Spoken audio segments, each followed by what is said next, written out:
South city মলে গেছিলাম ঘুরতে। তারপর কিছুক্ষণ ঘোরার পর আমরা সাংহাইতে চলে এলাম লাঞ্চ করতে।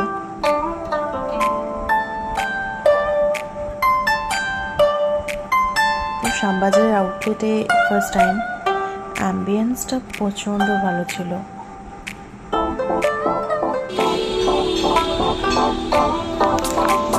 খুব সুন্দরভাবে সাজানো ছিল।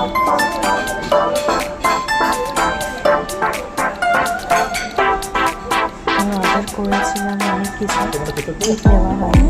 তার মধ্যে